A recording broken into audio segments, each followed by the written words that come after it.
نحمده ونصلي ونسلم على رسوله الكريم أما بعد بسم الله الرحمن الرحيم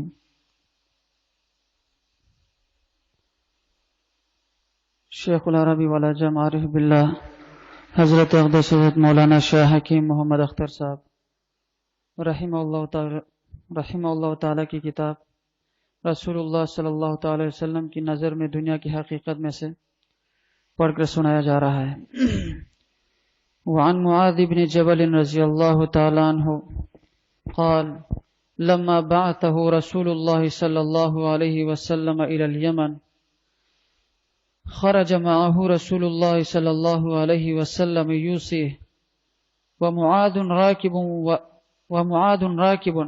ورسول الله صلی اللہ علیہ وسلم يمشي تحت راحلته فلما فرغ قال يا معاذ إنك عسى ألا تلقاني بعد عامي هذا ولعلك أن تمر بمسجدي هذا وقبري فبكى معاذ رضي الله تعالى عنه جشاعا لفراق رسول الله صلى الله عليه وسلم ثم التفت فأقبل بوجهه نحو المدينة فقال إن أولى الناس بي المتقون من كانوا وحيث كانوا روى الاحادیث الاربعۃ احمد۔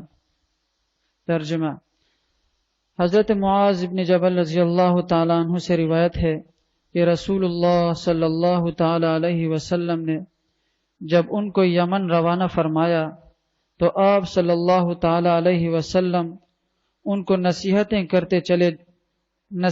کرتے ساتھ چلے اور معاذ رضی اللہ تعالیٰ عنہ اپنی سواری پر سوار چل رہے تھے اور رسول اللہ صلی اللہ تعالی علیہ وسلم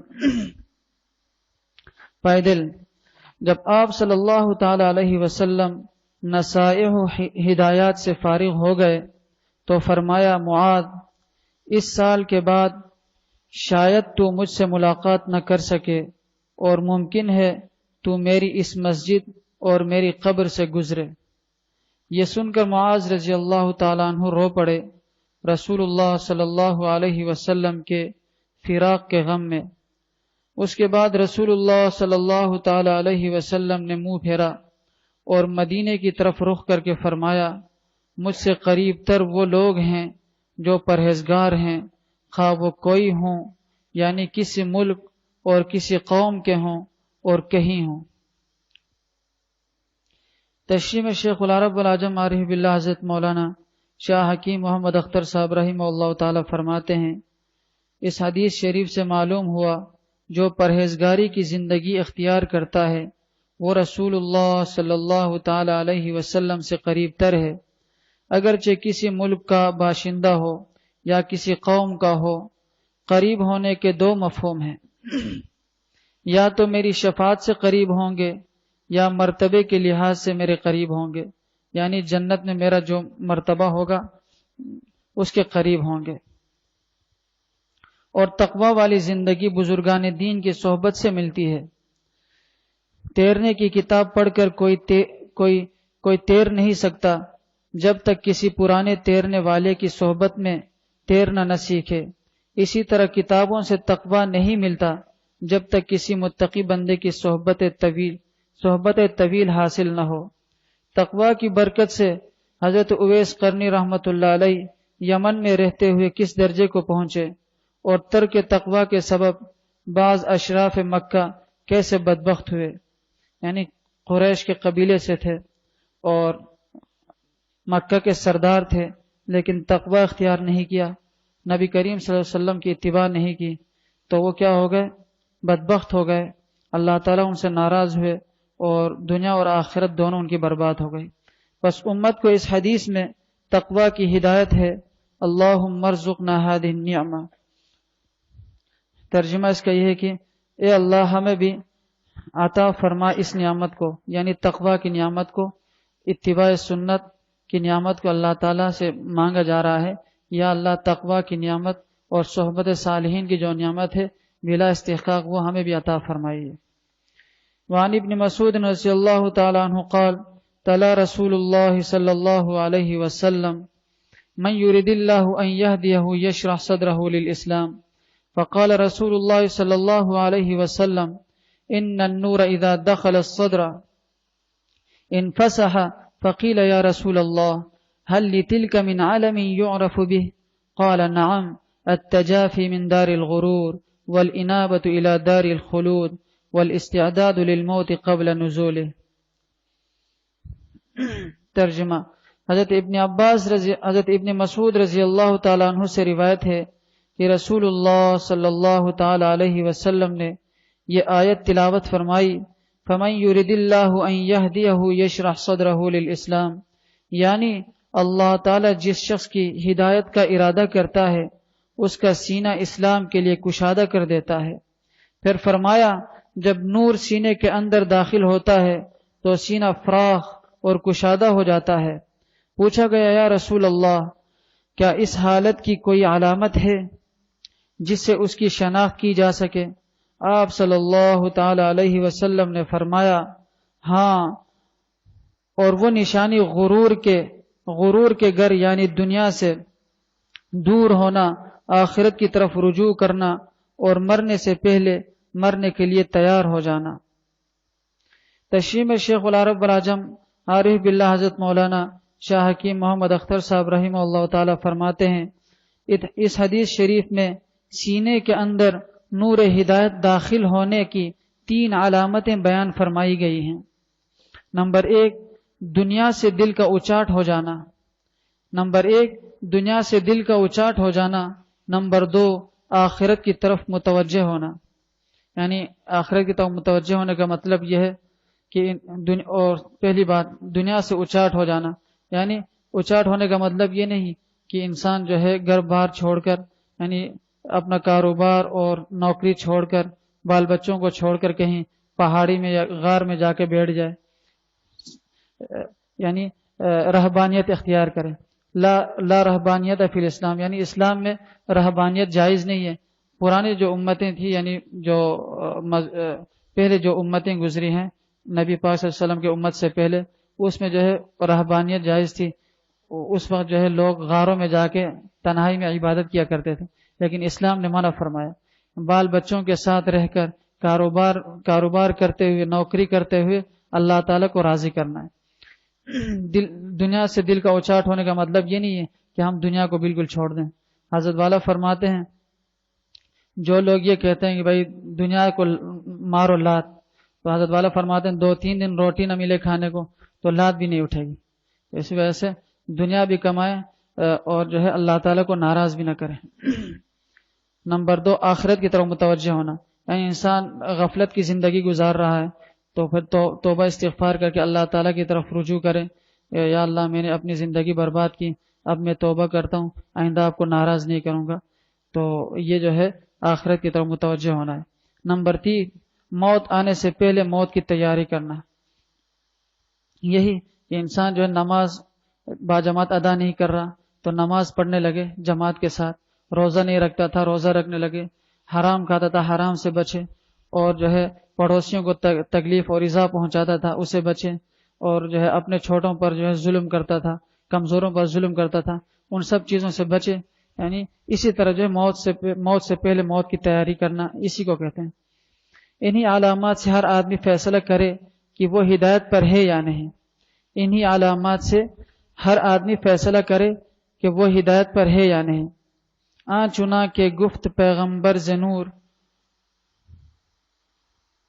ترجمہ، مولانا رومی رحمۃ اللہ علیہ فرماتے ہیں کہ پیغمبر صلی اللہ علیہ وسلم نے سینے کے اندر نور کے داخل ہونے کی نشانی یہ فرمائی کہ وہ اس جہاں سے جو دھوکے کا گھر ہے کنارہ کشی اختیار کرتا ہے، اور آخرت جو خوشی کا گھر ہے اس کی طرف متوجہ ہو جاتا ہے۔ ایک روایت میں ہے کہ نور جب دل میں داخل کیا جاتا ہے تو سینہ کشادہ ہو جاتا ہے۔ مولانا رومی رحمۃ اللہ علیہ فرماتے ہیں کہ اللہ والوں کی جاں میں حق تعالیٰ کے تعلق خاص کی برکت سے اس قدر فراخی اور کشادگی اور وسعت ہوتی ہے کہ اس کے سامنے 7 آسمان کی وسعت ہیچ ہوتی ہیں۔ یہ قلب حقیقت میں عرش رب ہے، یعنی عرش رب العالمین ہے، یعنی اللہ تعالیٰ کا عرش، تو جس کے دل میں اللہ تعالیٰ آ جاتے ہیں تو اس کے دل کو اللہ تعالیٰ کشادہ فرماتے ہیں. تو یہ جو زمین و آسمان جو ہے اس کو ہیج نظر آتے ہیں، اس کے سامنے اس کے نظروں میں بالکل جو ہے ہیج ہو جاتے ہیں. تو یہ قلب کی حقیقت، یہ قلب جو ہے جو جس بندے کے دل کو اللہ تعالیٰ کشادہ فرماتے ہیں، نور جو ہے فرقان اس کو عطا فرماتے ہیں، یہ قلب حقیقت میں عرش رب العالمین ہے. جیسے کہ حدیث قدسی میں آتا ہے، لا يسعني ارضی ولا سمائی ولا سمائی ولكن يسعني قلب عبد المؤمن. ترجمہ، میں نہیں سمایا آسمان اور زمین میں، لیکن مومن بندے کا قلب میری گنجائش رکھتا ہے. معلوم ہوا نور کا محل قلب ہے، اور کسی کے قلب کو ہم دیکھ سکتے نہیں. تو دو ہی صورتیں ہیں، یا تو صاحب نور خود دعویٰ کرے کہ میرے اندر نور ہے، یا صاحب نور کی کچھ علامات خاصہ متعین ہوں. پہلی صورت میں ہر اہل باطل اور ہر اہل حق کے دعوے کا امتیاز معلوم ہونا مشکل ہے. یعنی ایک آدمی جو ہے گناہوں میں مبتلا ہے، وہ بھی دعویٰ کر سکتا ہے کہ میں صاحب نور ہوں، اور ایک متقی آدمی بھی کہتا ہے کہ بھائی میں بھی صاحب نور ہوں. تو دونوں میں امتیاز اور فرق کیسا ہو کہ کون صاحب نور ہے اور کون نہیں ہے، تو اس کا فرما رہے ہیں. پہلی صورت میں ہر اہل باطل اور ہر اہل حق کے دعوے کا امتیاز ہونا معلوم ہونا مشکل ہے. اس لیے یہ صورت غیر مفید ہے، کیونکہ ظاہر میں کوئی دلیل نہیں کہ یہ دعویٰ سچا یا جھوٹا ہے. پس دوسری ہی صورت متعین ہوئی، اور اسی صورت کی وضاحت حدیث مذکور میں بیان ہوئی. علماء نے کسی شخص کے اللہ والا ہونے کی یہی علامت لکھی ہے کہ اس کو دیکھ کر اللہ یاد آئے. یعنی اذا رؤوا ذکر اللہ، جب اس بندے کو دیکھتے ہی اللہ تعالیٰ یاد آئے تو سمجھو کہ یہ آدمی جو ہے اللہ والا ہے.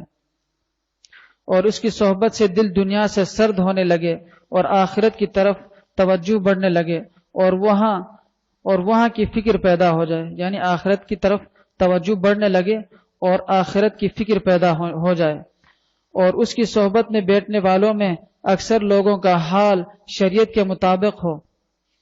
اہل حق اور اہل باطل آج کل عوام کی نظر میں خلط ملط ہو رہے ہیں. اس لیے ان علامات کو جن کا اوپر ذکر ہوا کسی شخص کے اللہ والا ہونے کی پہچان کا معیار بنانا چاہیے.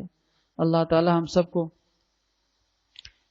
جو ہے دنیا کی حقیقت سمجھ کر اس کی جو ہے ناپائیداری کو جو ہے اپنے سامنے رکھتے ہوئے اللہ تعالیٰ کو راضی کرنے کی اور سنت نبی پاک صلی اللہ علیہ وسلم پر عمل کرنے کی اللہ تعالیٰ ہم سب کو توفیق عطا فرمائے. اور جو ہماری زندگی بچی ہے اس کو اللہ تعالیٰ اپنے ذات پاک پر فدا کرنے کی ہم سب کو توفیق عطا فرمائے. اور جو کچھ پڑھا گیا سنا گیا اللہ تعالیٰ ہم سب کو عمل کی توفیق عطا فرمائے، اور عمل کر کے دوسروں تک اللہ تعالیٰ پہنچانے کی بھی توفیق عطا فرمائے. وآخر دعوانا الحمدللہ رب العالمین. اللهم ربنا آتنا في الدنيا حسنة وفي الآخرة حسنة وقنا عذاب النار. ربنا ظلمنا أنفسنا وإن لم تغفر لنا وترحمنا لنكونن من الخاسرين. ربنا إننا آمنا فاغفر لنا ذنوبنا وكفر عنا سيئاتنا وتوفنا مع الأبرار. اللهم أرنا الحق حقا وارزقنا اتباعه وأرنا الباطل باطلا وارزقنا اجتنابه. يا مقلب القلوب ثبت قلبي على دينك. يا مقلب القلوب ثبت قلوبنا على دينك. یا اللہ ہم سب کو معاف فرما لیجیے، یا اللہ ہم سب کو معاف فرما لیجیے. یا اللہ ابھی تک جو کمینہ پن، جو گناہ ہم نے کی، جو آپ کی نافرمانی میں ہم نے زندگی گزارے، یا اللہ آج ہم سب توبہ کرتے ہیں. یا اللہ ہم سب کو معاف فرما لیجیے. یا اللہ ہم سب کی پریشانیوں کو دور فرما لے. یا اللہ ہمیں جو بیمار ہیں اللہ گھروں میں ہیں، یا اللہ اسپتالوں میں ہیں، یا اللہ سب کو شفاء کامل عاجل مستمر اور صحت کامل عاجل مستمر عطا فرما لیجیے. یا اللہ اس مسجد کی تعمیر اور غرفت الصالحین کی تعمیر کو اللہ جلد از جلد پایہ تکمیل کو پہنچا دیجیے. یا اللہ جو وسائل کی ضرورت ہے، اللہ غیب کے خزانے سے اللہ آپ خزانے برسا لیجیے. یا اللہ غیب کے خزانے سے خزانے برسا لیجیے. یا اللہ ہم سب کو معاف فرما دے. یا اللہ جو کمی کوتاہی ہوئی اللہ معاف فرما دے. یا اللہ معاف فرما دے. یا اللہ معاف فرما دے. اللهم ربنا آتنا في الدنيا حسنة وفي الآخرة حسنة وقنا عذاب النار. وصلى الله تعالى على خير خلقه محمد وآله وأصحابه أجمعين.